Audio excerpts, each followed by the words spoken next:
Praise the Lord. आप सबका स्वागत है आज इस लर्निंग सेशन में जिसका नाम है आगे जवान लर्निंग सेशन, जिसमें कि हम परमेश्वर के वचन से बातों को सीखेंगे, जिसमें हम सीखेंगे कि परमेश्वर किस प्रकार से प्रभु अपने लोगों को परमेश्वर इस्तेमाल करते हैं। और यदि आप एक जवान हैं और आप परमेश्वर की सेवा करते हैं तो ये चीज़ें आपके लिए बहुत महत्वपूर्ण हैं और ये शिक्षा आपके आत्मिक उन्नति करेगी और आप प्रभु में और मजबूत हो पाएंगे। मैं कुछ अनुभव आपके सामने बांटना चाहता हूं जो कि मेरी सेवकाई को करते वक्त जब परमेश्वर ने मुझे दिए, तो मैं चाहता हूं अगर आप सेवक हैं और अगर आप जवान हैं और परमेश्वर की सेवा करने की इच्छा रखते हैं, परमेश्वर आपको इस्तेमाल करें और बहुतायत के साथ आप इस्तेमाल करे जाए। मैं चाहता हूं कि आप कुछ बातों को सीखें जो परमेश्वर ने मुझे सिखाई, और वो बात है मैं चाहता हूं कि आप मेरे साथ निकालें पहला तीमुथियुस और उसका दूसरा अध्याय और उसके 8वें पद को हम पढ़ेंगे। पहला तीमुथियुस उसका दूसरा अध्याय और उसके 8वें पद। यहाँ ऐसा लिखा है, ये फर्स्ट तिमोथी की किताब है और उसका 2nd चैप्टर है, वर्स 8 को हम पढ़ रहे हैं। यहाँ पर यहाँ ऐसा लिखा है, मैं चाहता हूँ कि सब जगह पुरुष बैर तथा विवाद छोड़कर श्रद्धा पूर्वक हाथ ऊपर उठाकर प्रार्थना करें। प्रेरित पौलुस कुछ महत्वपूर्ण बात अपने शिष्य को या अपने बेटे को, जो आत्मा में उनका बेटा था जिसका नाम तिमोथी था, और वो इस बात को बताना चाहते हैं कि पौलुस तीमुथियुस से ये निवेदन करते हैं कि मैं चाहता हूँ कि जब लोग प्रार्थना करने आए तो पवित्र हाथों को ऊपर उठाएं, लेकिन उससे भी महत्वपूर्ण बात यह है कि वो विवाद और क्रोध को छोड़ दें।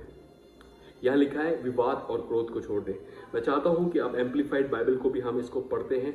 यहाँ लिखा है, so therefore I want the man in every place to pray lifting up holy hands without anger and disputing और क्वेरलिंग और डाउट इन देयर माइंड्स। मैं आपको सरल भाषा में इसको मैं बताना चाहता हूं, क्योंकि अगर आप प्रभु की सेवा करते हैं, अक्सर क्या होता है कि परमेश्वर हमें जब चुनते हैं, जब परमेश्वर यीशु मसीह पर हम विश्वास करते हैं, उस समय हमें परमेश्वर का आत्मा का दान दिया जाता है, जिसको हम बॉर्न अगेन अनुभव बोलते हैं, जिसको हम पवित्र आत्मा से जन्म पाया हुआ व्यक्ति बोलते हैं। और ये जन्म पाया हुआ व्यक्ति के जीवन में परमेश्वर का आत्मा काम करता है। लेकिन कई बार ऐसा होता है कि हम परमेश्वर के आत्मा को कार्य करने से रोक देते हैं। मैं आपसे फिर बोल रहा हूं, कई बार ऐसा होता है कि हम परमेश्वर के आत्मा को कार्य करने से रोक देते हैं।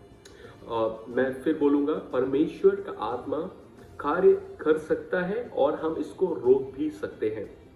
कई लोग अपने जीवन में परमेश्वर के आत्मा को कार्य करने से रोक देते हैं। पौलुस कहते हैं, मैं आपको अनुभव से बोलना चाहता हूं ताकि आप समझ सकें।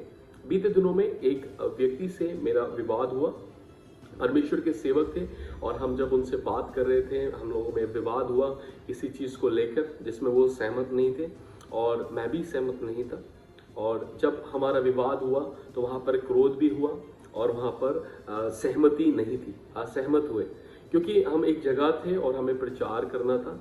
तो जब हम प्रचार करने के लिए जब मैं जा रहा था तो परमेश्वर के आत्मा का अनुभव, मैं जानता हूँ परमेश्वर किस प्रकार से अपने आत्मा के द्वारा लोगों से बात करते हैं, और मैं जानता हूँ मेरा अनुभव क्या है परमेश्वर के अभिषेक का होने का।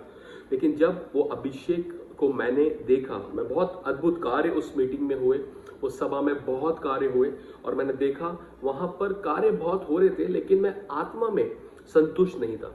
मुझे ऐसा लग रहा था जैसे निराशा, मुझे ऐसा लग रहा था जैसे कुछ रह गया है। तो मैं जब परमेश्वर से प्रार्थना करने लगा तो मैंने प्रभु से पूछा, मैंने यीशु मसीह ऐसा क्यों हो रहा है, परमेश्वर ऐसा क्यों हो रहा है कि मैं आपके आनंद को महसूस नहीं कर रहा हूँ, मैं कार्य तो देख रहा हूँ आपके। तो उसी समय पवित्र आत्मा की आवाज़ मुझे आई, जो कि परमेश्वर के आत्मा की आवाज़ में जिसको बताना चाहता हूँ आप लोगों को। परमेश्वर ने मुझे ये वचन दिया और ये वचन था कि मैं चाहता हूँ कि हर जगह पुरुष बगैर विवाद और क्रोध के प्रार्थना करें। लेकिन जब हमारे बीच में विवाद हुआ, उस समय मीटिंग नहीं थी, लेकिन नेक्स्ट डे हमें प्रार्थना में जाना था, लेकिन वो विवाद प्रार्थना में भी महसूस हो रहा था। मैं आपको फिर बोलना चाहता हूँ, कई बार हम लोग प्रार्थनाओं में आते हैं, प्रार्थना की सभाओं में बैठते हैं, प्रभु की आराधना करते हैं, वचन को सीखते हैं, लेकिन मैं आपको बताना चाहता हूं आप बगैर विवाद के वहां बैठे, क्योंकि परमेश्वर नहीं चाहते कि आप विवाद के साथ वहां पर प्रार्थनाओं में जाएं, क्रोध के साथ प्रार्थनाओं में जाएं। क्योंकि कई बार ऐसा होता है कि जितने लोग हम लोग वहां जाते हैं, हमें किसी न किसी प्रकार का क्रोध और विवाद, एक दूसरे के प्रति असहमति होती है, आप पे कोई फर्क नहीं पड़ता, लेकिन परमेश्वर के आत्मा के कार्य रुक जाते हैं। मैं फिर बोलना चाहता हूं, परमेश्वर के आत्मा के कार्य रुक जाते हैं। आप कई बार ये अनुभव करेंगे, जब आप क्रोध में प्रचार कर रहे होंगे, जब आप किसी के साथ सहमत नहीं है और जब आप उस प्रार्थना में होंगे और वो भी व्यक्ति वहां होगा, तो आप परमेश्वर के कई कामों को देख नहीं पाएंगे। मैं अनुभव से बोल रहा हूं। मैं चाहता हूं कि आप इस बात को सीखें और परमेश्वर आपको ब्लेस करे। ये हमारे पास सीखने का समय है और मैं चाहता हूं परमेश्वर आपको ब्लेस करे। यदि कोई सी भी व्यक्ति से आपको विवाद है और आप चाहते परमेश्वर का आत्मा भरपूरी के साथ आपकी प्रार्थनाओं में, आपकी मिनिस्ट्री में, आपकी संगति में कार्य करे, तो आज उस विवाद को खत्म करें। और जब भी आप प्रार्थना में आए, जब भी आप प्रभु की उपस्थिति में आए, तो क्रोध, यदि किसी के प्रति क्रोध है या मन में क्रोध है, किसी बात को लेकर क्रोध है, क्योंकि मैं जानता हूं शैतान ऐसा करता है, जब भी आप प्रार्थना में जाते हैं, आप क्रोध में, आपके साथ ऐसी चीजें होती हैं कि आप क्रोध में आ जाएंगे। कई बार आप डिलीवरेंस में, प्रेयर में जा रहे होंगे, किसी के लिए प्रार्थना करने जा रहे होंगे, तो आप देखेंगे उससे पहले कुछ ऐसी घटना घटती है कि आपके सोचों में क्रोध आ जाए, आपके दिमाग के अंदर क्रोध आ जाए। वो इसलिए होता है कि ताकि परमेश्वर का पवित्र आत्मा जो उसने हमें दिया है, वो भरपूरी के साथ कार्य न कर सके। मैं आप लोगों को ये शिक्षा देता हूं और ये प्रकाशन है एक आत्मा के द्वारा। मैं चाहता हूं आप लोग ब्लेस हो और आशीषित हो और सीखते रहें। नेक्स्ट वीडियो में हम और कुछ सीखेंगे। यीशु मसीह के नाम में जय मसीह।